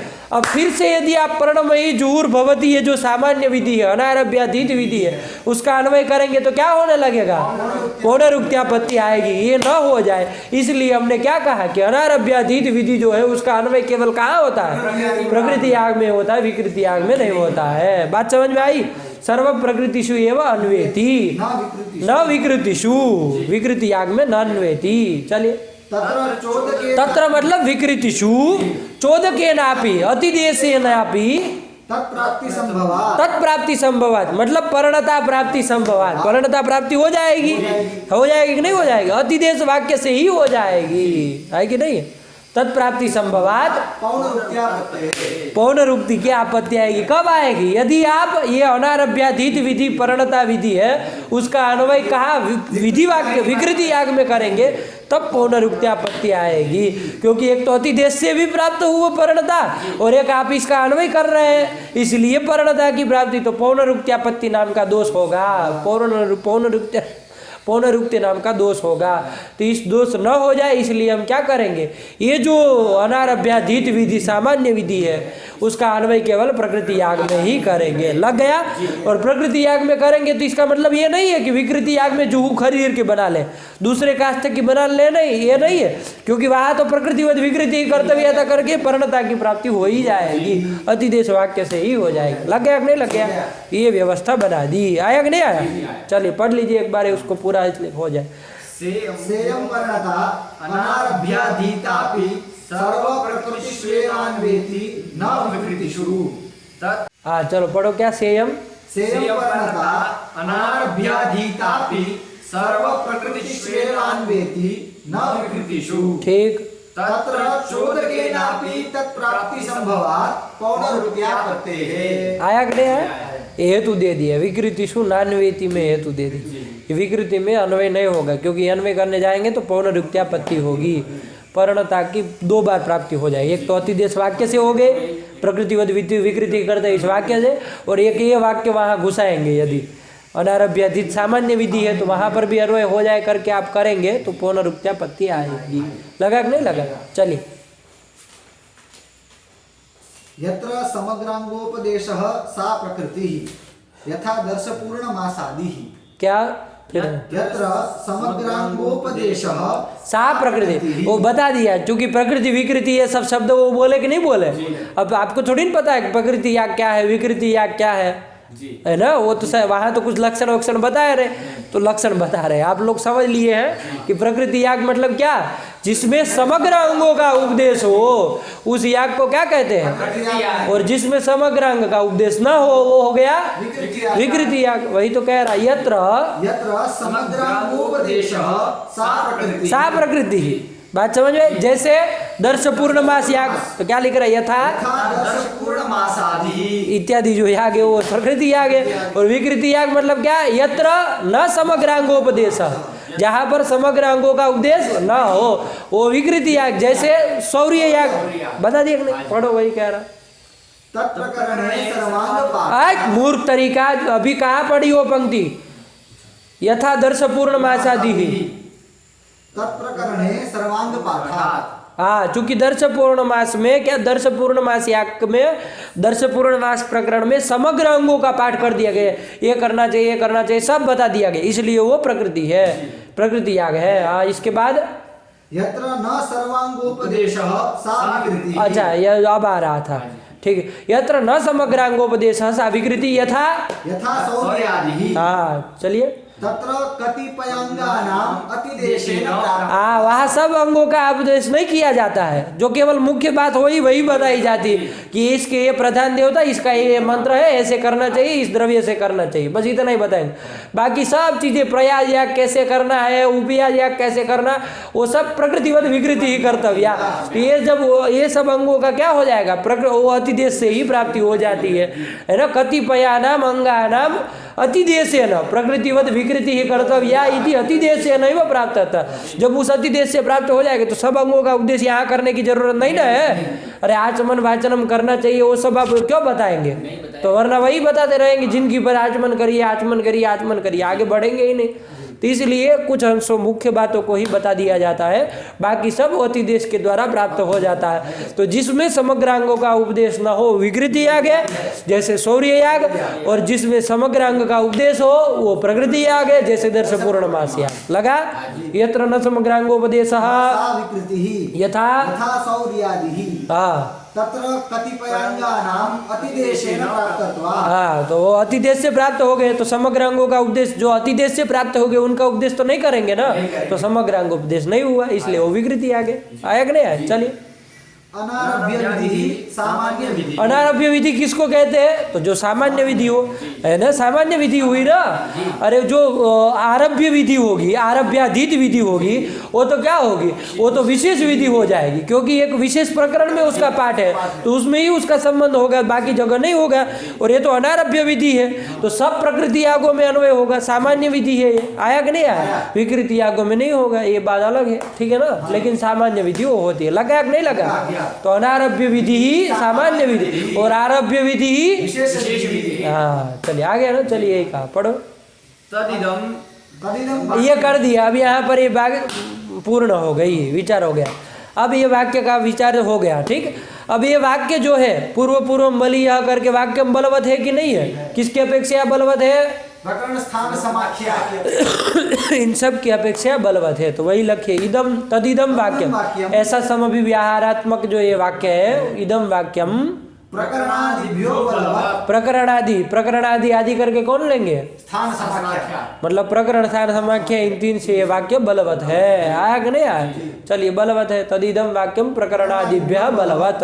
हाँ, अतएव इंद्राग्नि इदम हविः इत्यादेः एकवाक्यत्वात् दर्शांगत्वम् न तो प्रकरणात् दर्शपूर्णमासांगत्वम्। हाँ, देखिए, इसको समझिए, ठीक है ना। ये आपने इतना समझ में आ गया। ये वाक्य जो है वो क्या है? ये प्रकरण स्थान समाख्या इनसे बलवत है। पूर्व पूर्वम बलिया करके वाक्य इन सबसे बलवत है। आ गया। अभी इसका दृष्टांत दे रहे हैं, एक उदाहरण से समझा रहे हैं कि ऐसा ऐसा प्रकरण के द्वारा किसी का कहीं अंगत्व ज्ञापित हो रहा था और वाक्य के द्वारा ये हो रहा था, लेकिन बलवत्ता वाक्य होने के नाते वाक्य क्या ही माना जाएगा। बात समझ में आई? देखिए, दर्श पूर्ण मास याग है, ठीक है ना। दर्श पूर्ण या मास याग मतलब मैंने आपको बताया है, दो याग है। दर्श याग भी है, पूर्ण मास भी याग है। दर्श मतलब अमावास्या तम संबंधित याग, उसको दर्श याग कहेंगे। और पूर्णमास याग मतलब पूर्णिमा संबंधित जो याग है, पूर्णिमा को किया जाता है, ऐसा जो याग है वो पूर्णमास याग है, ठीक है ना। तो ये उसको दोनों को साथ में बोल दिया जाता है, दर्श पूर्ण मास याग, है ना। लेकिन दो याग है, बात समझ में रखना, ठीक है ना। अब देखिए, वो दर्श पूर्ण मास का साथ में ही सब व्याख्यान किया है। जहाँ दर्श पूर्ण मास कैसे करना चाहिए ये सब बताया ना, तो दोनों का साथ में ही चला। तो दर्श पूर्ण मास अभ्याम स्वर्ग कामो ये जेता करके फिर दर्श पूर्ण मास क्या बताना पड़ेगा ना, कैसे किया जाए, क्या किया जाए। तो उसको वहाँ पर बताया गया ये चीज़ करनी चाहिए, ये चीज़ करनी चाहिए, ठीक। उसमें एक चीज़ होती है वहाँ पर, सूक्त वाक आता है ना। सूक्त वाक आता है। वो सूक्त वाक मतलब एक मंत्र समुदाय ही है, उसको सूक्त वाक कहा जाता है, ठीक है ना। एक मंत्र विशेष है, उसको सूक्त वाक कहा जाए। तो वो होता नाम का जो एक ऋत्विक होता है वो बोलता है ना। और अध्वर्यु कुछ उस समय कुछ काम करता है। वो होता जब वो मंत्र बोलता है तो अध्वर्यु वहाँ जो वेदी होंगी उसमें वहाँ पर वो कुश जो होता है तो उसको वहाँ वो करता है, प्रसारित करता है। ये सब काम वहाँ पर होता है, ठीक है ना। तो वो करता है, लेकिन ये होता जो है वो सूक्तवाक मंत्रों को पढ़ता है। तो वहाँ सूक्तवाक मंत्र सब बताए गए। दर्श पूर्ण मास प्रकरण में क्या है, सूक्तवाक सब मंत्र आए। तो उसमें एक मंत्र ये भी आया, इदम हविहि इदग्गु हविहि इंद्राग्नि इदग्गु हविहि, ऐसा है। इंद्राग्नि इदग्गु हवि, वो इदम में जो माँ है उसको गु पढ़ा जाता है, आगे जब ह रहता है तो, है ना, तब गु हो जाता है। जैसे वो आप लोग जहाँ गु बोलते वहाँ देखिए, गणपतिम हवा महे, ऐसा था ना। तो आगे ह होने के नाते गणपति म का गु हो गया, गणपति गु हवा महे, ऐसा हो गया। तो ऐसा होता है, प्रियपतिम हवा महे, है ना, प्रियपति गु हवा महे, है कि नहीं। तो इस तरह से होता है, ठीक है ना।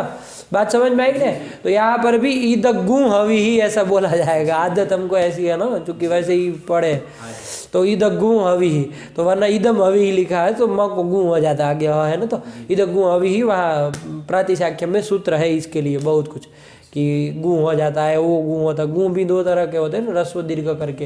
एक ऐसा आता है आपका यू टाइप का रहता है, और एक छ टाइप का होता है, दो टाइप के होते हैं। तो वो ह्रस्व दीर्घ करके वो भी दो अलग अलग है। तो वो सब है उसका प्रक्रिया। तो आप लोग पूरा वेद पढ़े होंगे, थोड़े बहुत मंत्र सस्वर तो जाने होंगे, नहीं जाने? चलिए ठीक है। तो कैसे पढ़ ली? कहीं गु ऐसे कर देते, कहीं ऐसे करते हैं। तो कोई ह्रस्व में कौन सा करते हैं, दीर्घ में कौन सा करते हैं? वो गु ऐसे तो करते ही नहीं है, वो तो विसर्ग के लिए आता है।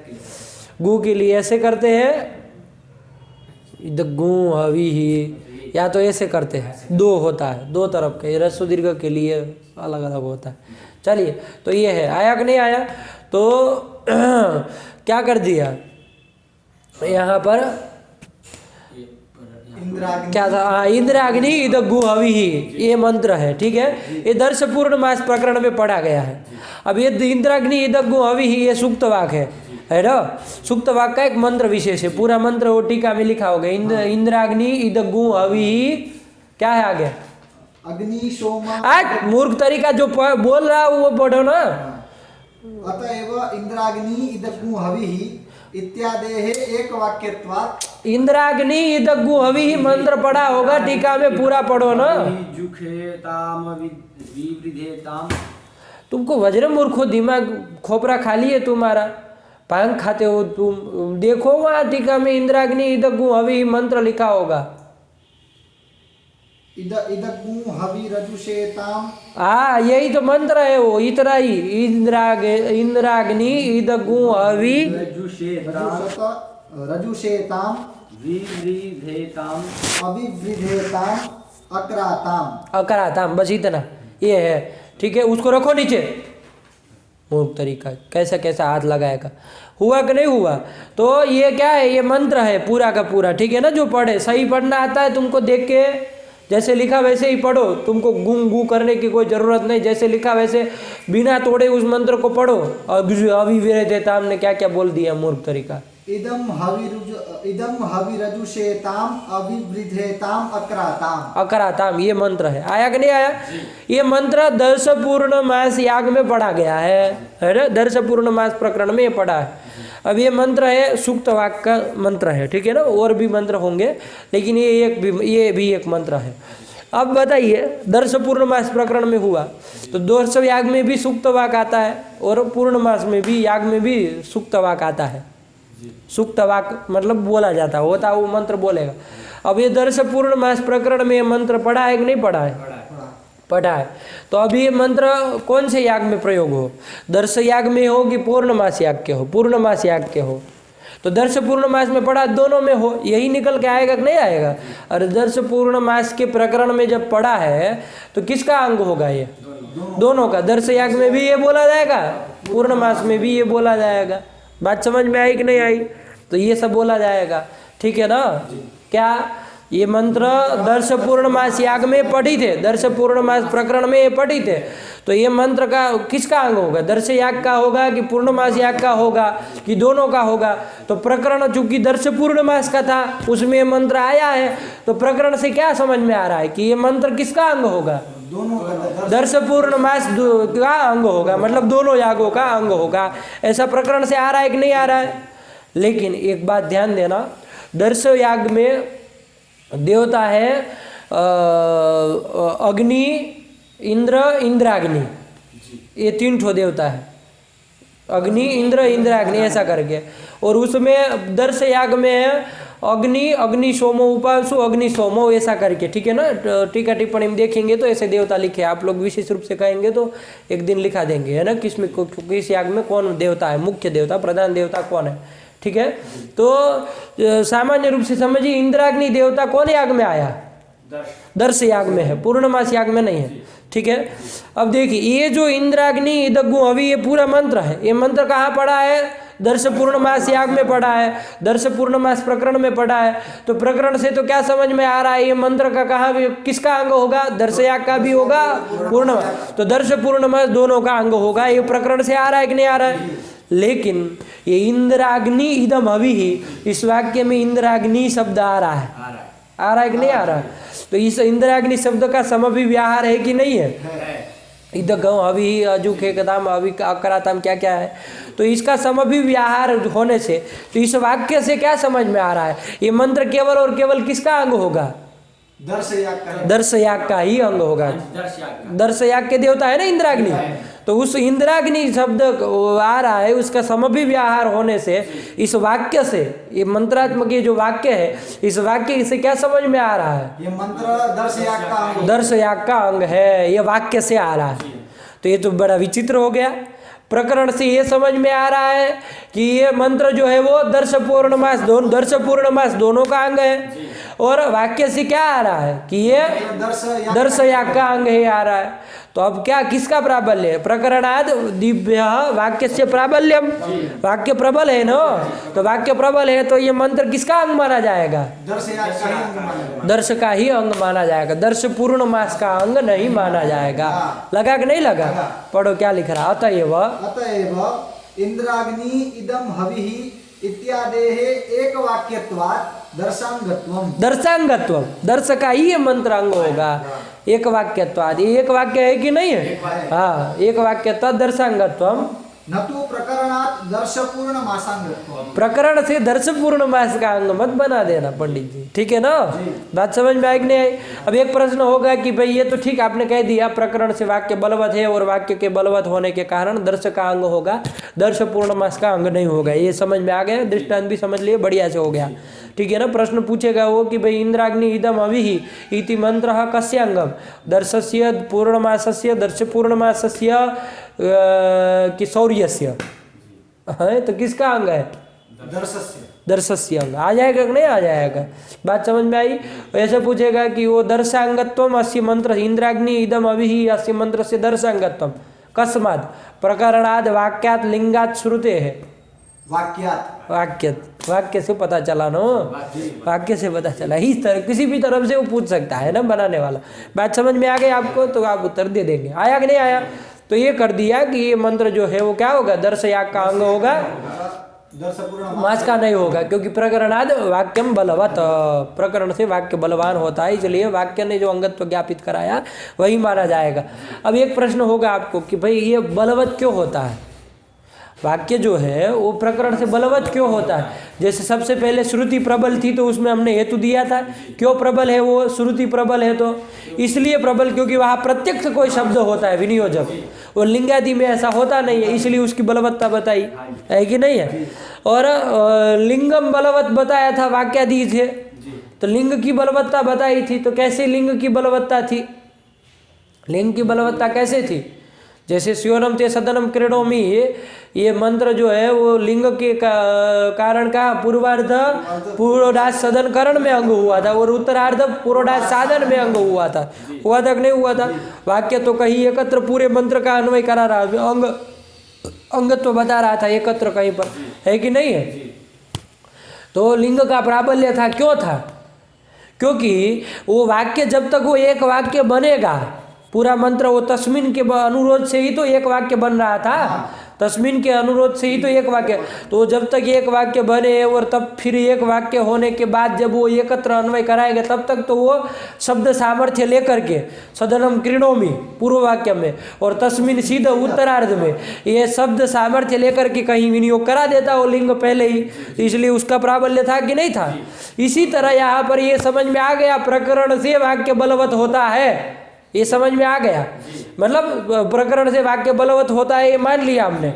और यहाँ पर इसके कारण इदग्गु इंद्राग्नि इदग्गु हवि ये मंत्र किसका अंग हुआ, दर्श पूर्णमास का अंग प्रकरण के द्वारा हो रहा था, लेकिन प्रकरणाद वाक्यम बलवत, इसलिए वाक्य को मान करके हमने दर्श का ही इस वाक्य को अंग माना, दर्श का ही अंग माना, दर्श याग अंगी हो गया, अंग हो गया मंत्र, ये समझ में आया। लेकिन वाक्य का बलवत तो कैसे है, कुछ बीज बताना पड़ेगा ना, दादा वाक्य प्रमाणम तो चलेगा नहीं, आपने कह दिया हम मान के चल गए कि चलो भाई बलवत होता है, ऐसा तो चलेगा नहीं, क्यों बलवत्ता है ये बताना पड़ेगा। तो बलवत्ता इसलिए है क्योंकि प्रकरण देखो, प्रकरण दर्श पूर्णमास याग का प्रकरण देखे और ये हो उभयाकांक्षा प्रकरण होता है ना, तो वो आकांक्षा करे ये आकांक्षा करे, दोनों की आकांक्षा जब हो तब जाके क्या प्रकरण पता चले और तब जाके अंगांगी भाव बोधित हो। उसके ये सब करे, दोनों की आकांक्षा है ना, उभयाकांक्षा प्रकरण है ना, तो दोनों की आकांक्षा हो तब जाके प्रकरण होगा ना। यहाँ तो क्या वाक्य में तो क्या है, सीधे ही झटी थी वो, बस समभिव्याहार हुआ इंद्राग्नि पद का तो वाक्य बन गया, और वाक्यत्वाद वो दर्शन का अंग बता दिया। आया कि नहीं आया? तो ये इसमें जटिति होता है, कुछ समझ में आ रहा है कि नहीं आ रहा? उसमें उभयाकांक्षा बनाएंगे तो वहाँ पर एक आकांक्षा बनाई, यहाँ बनाइए, फिर वो दोनों का आकांक्षा पूर्ति करने के लिए दोनों की एक वाक्यता करने जाएंगे। दर्श पूर्णमासाभ्याम स्वर्ग कामो यजेत, और इस मंत्र की वहाँ कुछ एक वाक्यता बनाएंगे, ये सब करेंगे तब तक तो वो समभिव्याहारात्मक वाक्य से अंगत तो ज्ञापित करा देगा, कहेगी नहीं? इसलिए बलवत्ता। आया कि नहीं आया? ये ऊपर स्टच समझ के रखना, इन्होंने कुछ लिखा नहीं है, समझ के रखना। आया कि नहीं आया? इसलिए वाक्य की बलवत्ता है, और वाक्य की बलवत्ता होने के कारण ही इंद्राग्नि इदम अभी ये मंत्र किसका अंग हुआ? अंग हुआ, न कि प्रकरण के द्वारा वो दर्श पूर्णमास का अंग नहीं होगा। लग गया? आ गया? चलिए अब प्रश्न आया, प्रकरण क्या चीज है भाई? श्रुति, ये विनियोग विधि के सहकारी भूत कितने प्रमाण थे? 6 प्रमाण। कौन कौन? श्रुति, लिंग, वाक्य, प्रकरण उसमें, हाँ 6 ये, उसमें कौन कौन देख लिए? श्रुति, लिंग, वाक्य। श्रुति क्या है? निरपेक्षो रवः श्रुति। नंबर 2 शब्द सामर्थ्य, सम लिंगम। नंबर 3 समभिव्याहारो वाक्यम। ये वाक्य है, ठीक है ना? ये तीनों तो बस समझ लिए हमने कि अंगत्व को ज्ञापित करते हैं और विनियोग विधि के सहकारी होते हैं, समझ में आ गया। अब आया प्रकरण। प्रकरण किसको कहते हैं? प्रकरणम क्या नाम किम, तो क्या बताए थे? उभयाकांक्षा प्रकरणम। उभयो हो आकांक्षा, उभयाकांक्षा, दोनों की जो आकांक्षा है वही क्या है? प्रकरण है। उभयो, अब कौन दोनों की, ये सब बताना पड़ेगा, तो वो बताएगा, ठीक है ना? चलिए पढ़िए प्रकरणम। उभयाकांक्षा प्रकरणम। उभयाकांक्षा नहीं मिला, निकाली, चलिए कोई बात नहीं।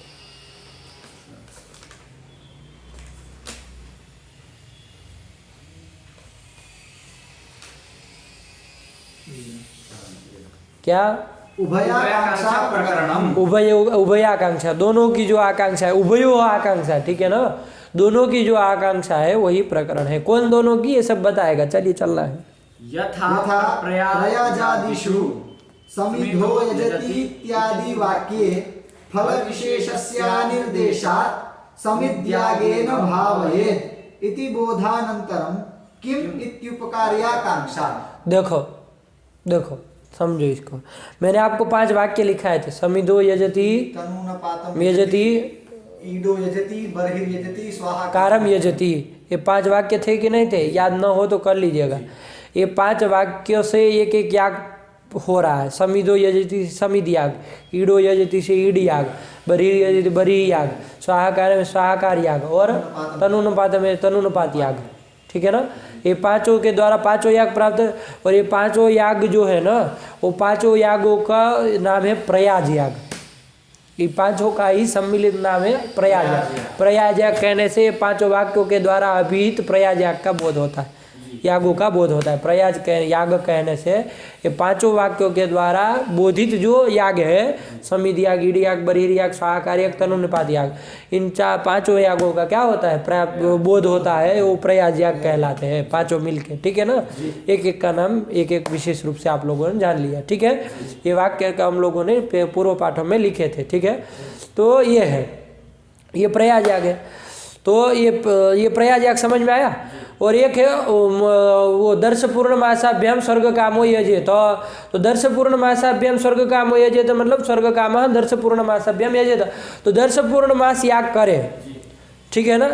ये जब कह दिया तो कैसे करे ये नहीं ना बताया है, नहीं बताया। तो इसको क्या आकांक्षा होगी? यहाँ पर दर्श पूर्णमासाभ्याम यजेत तो कहा जाएगा, तो क्या आकांक्षा होगी आपको?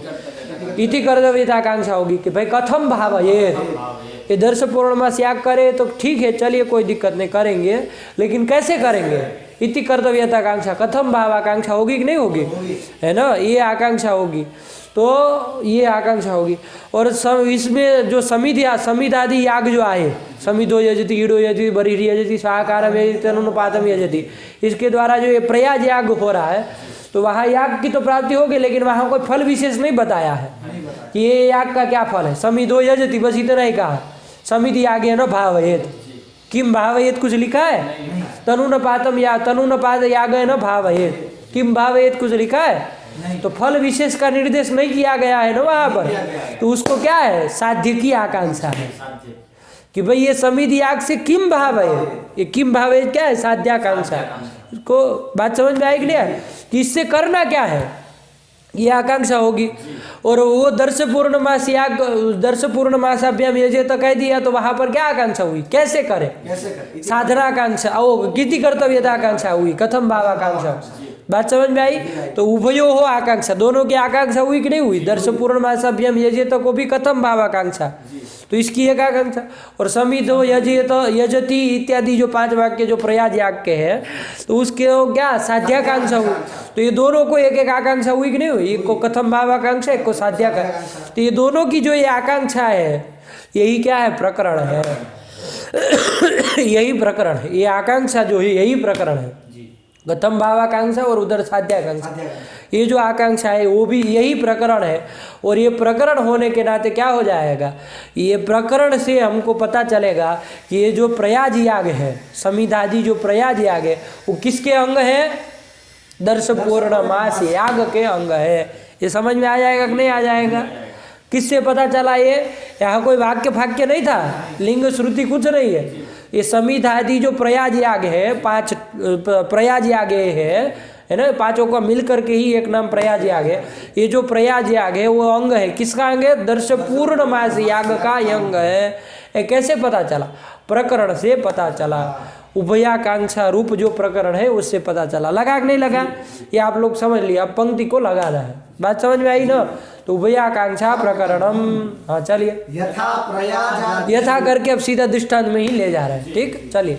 क्या प्रयाजादिषु समिधो यजति इत्यादि वाक्ये फल विशेषस्य निर्देशात्, फल विशेष का निर्देश नहीं ना है। समिधो यजति, तनुनपातम यजति, ईडो यजति, बरीर यजति, साकारम यजति, इसमें कोई फल विशेष का निर्देश है, नहीं है। तो इन प्रयाग यागों में कोई फल विशेष का निर्देश नहीं है। तो विशेषा भावात, क्या लिखा, फल विशेष अनिर्देशात समित्यागेन भावये, समित्यागेन भावयेत, इतना ही वाक्यार्थ बोध होगा उसका। समितो यजति मतलब क्या, समित्यागेन भावयेत। तनुनपातम यजति मतलब क्या, तनुनपातयागेन भावये। ईडो यजति मतलब क्या, ईडयागेन भावये, ईडो यागेन भावयेत, ठीक है ना। और बरीर यजति मतलब क्या, बर्हिर्यागेन भावये, और स्वाहाकार यागेन भावयेत, यही हुआ ना, यही हुआ है ना। ईड यागेन भावयेत, यही कहो, ईडो क्या होता है, ईड यागेन भावयेत, यही कर दिया। तो ये भावयेत, लेकिन किम भावयेत कुछ आ नहीं रहा है, फल विशेष का निर्देश तो है नहीं। तो इति क्या लिखा, किम निर्देशात समित्यागेन भावयेत इति बोधानंतरम, ये बोध हो गया, समित्यागेन भावयेत हो गया। लेकिन ये बोध के अनंतर आपको क्या जिज्ञासा होगी, किम भावयेत, ये जिज्ञासा होगी ना, किम भावयेत, ये जिज्ञासा होगी। ये जिज्ञासा को क्या कहेंगे, उपकार्याकांक्षा भी कह सकते हैं। समित्यागेन भावयेत, समित्यागेन किसका उपकार करे, इसका उपकार्य क्या है ना। ये समित्याग करके क्या चीज सिद्ध करना है, क्या आपको संपादित करना है, तो उपकार्य की आकांक्षा होगी कि नहीं होगी, उपकार्याकांक्षा भी कहते, साध्याकांक्षा भी कहो, फलाकांक्षा भी कहो, सब कहो, ठीक है ना। तो समित्यागेन भावयेत इति बोधानंतरम किम इत्युपकार्याकांक्षा, किम इति, किम भावयेत इति उपकार्याकांक्षा, साध्याकांक्षा, उपकार्याकांक्षा, उपकार्य की आकांक्षा, उपकार्य विषयणी आकांक्षा होगी ना, कि इस समित्याग से उपकार्य कौन है, इससे संपन्न किसको करना है, ये उपकार्याकांक्षा होगी कि नहीं होगी, यही कह रहा हूँ। इति किम भावयेत इति उपकार्याकांक्षा, हुई कि नहीं हुई, हुई। अब आगे दर्श पूर्णमास वाक्ये अपि, दर्श पूर्णमास का जो वाक्य है, दर्श पूर्णमासाभ्याम यजेत इत्यादि कोई वाक्य होगा कि नहीं होगा, तो इस वाक्य दर्श पूर्णमास वाक्य भी दर्श पूर्णमासाभ्याम स्वर्गम भावयेत इति बोधानंतरम, ये दर्श पूर्णमासाभ्याम यजेत का बोध हो गया हमको। दर्श पूर्णमासाभ्याम इष्टम भावयेत व स्वर्गम भावयेत, ये वाक्यार्थ बोध हो गया। ये वाक्यार्थ बोध हो जाने के बाद अब क्या आकांक्षा होगी, कथम भावयेत, ये उपकार का आकांक्षा होगी। क्या होगी, उपकार का, उपकारक की। इसका उपकारक कौन है, है ना। तो समिधादि यादि की इसके उपकारक हो गए। तो उपकारक अभी तो बताया नहीं, दर्श पूर्णमासाभ्याम यजेत साधन, साधन की कथम वो इति कर्तव्यता की, यही उसको इति कर्तव्यता आकांक्षा ही होगी, यही कहना चाह रहे हैं। पढ़िए दर्श पूर्णमास वाक्य दर्श पूर्णमासाभ्याम स्वर्गम भावयेत् इति बोधानंतरम कथम भावयेत इति उपकारक आकांक्षा, उपकारक की आकांक्षा होगी। किसका उपकारक कौन है ना, इसको कैसे करे। अरे जो इसके अंग होंगे सब इसके उपकारक होंगे ना, तो ये प्रयाज आदि जो याग होंगे उसके उपकारक हो जाएंगे, अंग हो जाएगा। वो अंग जो होता है उसका उपकारक होगा। तो अंग की आकांक्षा होगी कि नहीं होगी, मतलब इति कर्तव्यता आकांक्षा होगी। तो कथम भाव यदि उपकारक आकांक्षा। तो देखो समितो यजति इत्यादि वाक्यों के बोधानंतर क्या आकांक्षा हुई थी, उपकारी आकांक्षा हुई। और दर्श पूर्ण भाषाभ्यम स्वर्गम भावयेत् बोधानंतरम किसकी क्या आकांक्षा, उपकार का आकांक्षा हुई। तो ये उपकारी आकांक्षा और उपकारक आकांक्षा, ये दोनों जो आकांक्षाएं है दोनों की है ना, दर्श पूर्णमास की और समिधादि प्रयाज याग की जो आकांक्षा है, ये ही प्रकरण है। ये दोनों की आकांक्षा ही प्रकरण। अब जब दोनों को आकांक्षा हुई तो इन दोनों आकांक्षाओं को शांत करने के लिए क्या होगा, परस्पर में अन्वय होगा कि नहीं होगा। उसके आकांक्षा की पूर्ति इससे होगी। मतलब उपकार का आकांक्षा, उपकार का आकांक्षा किसको हुई थी, दर्श पूर्णमास उपकार का आकांक्षा कब हुई थी, दर्श पूर्ण मासाभ्याम यजे तो कह देने के बाद उपकार का आकांक्षा हुई थी, है ना। उसकी निवृत्ति होगी प्रयाज याग से। और प्रयाज याग के वो समिधा यागे न भावे थे बोधानंतर किसकी आकांक्षा हुई थी, उपकारी आकांक्षा हुई थी। तो उसकी निवृत्ति होगी दर्श पूर्णमास यागे न भावे थे करके। तो इन दोनों आकांक्षाएं होगी, इन दोनों की निवृत्ति एक दूसरे से होगी। तो ये सब हो जाने के बाद परस्पर में अंगांगी भाव ज्ञापित होगा। तो किसके द्वारा हुआ, प्रकरण के द्वारा हुआ, उभयाकांक्षा के द्वारा हुआ। आया कि नहीं आया। तो ये उभयाकांक्षा रूप जो ये प्रकरण है ये भी अंगत्व को बताता है। तो यहाँ पर कौन अंग हो जाएगा, प्रयाज जो है वो अंग हो जाएगा। किसका अंग हो जाएगा, दर्श पूर्ण मास याग का अंग हो जाएगा। तो दर्श पूर्ण मासांगत्वम प्रयाजस्य, समिधादि जो प्रयाज याग है उसका अंगत्व हो गया, प्रकरण के द्वारा ज्ञापित हुआ। लगा कि नहीं लगा। चलिए पढ़िए। इत्थम चोभयाकांक्षया, इत्थम च उभयाकांक्षा, इस तरह से उभयाकांक्षा हो गए। उपकारी आकांक्षा और उपकारकाकांक्षा, इस तरह उभयाकांक्षा हो गए। उभयाकांक्षया प्रयाजादि नाम दर्श पूर्ण मासांगत्वम, प्रयाज आदि या क्या हो जाएंगे, दर्श पूर्ण मास के अंग हो जाएंगे। लग गया कि नहीं लग गया। चलिए यही कहा।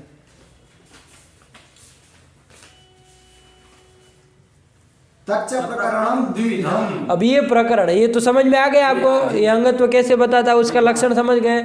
अभी ये प्रकरण के दो भेद आएंगे, महाप्रकरणम अवान्तर प्रकरणम करके। ये प्रकरण दो तरफ का है और उसके भी लक्षण और दृष्टांत बता करके बात खत्म करेंगे। ठीक है ना, ये सब करेंगे। आज का पाठ यही रखते हैं, इतना लगा क्या ये, ठीक है ना। बात समझ में आई यहाँ तक की। अब इसके भेद प्रभेद देखेंगे बाद में। चलिए रखा जाए। यस्य श्री गिरिजापदम मुझे युगम तत्स्यादभिष्टप्रदम भगवत्यै नमः पराम्बिकायै नमः।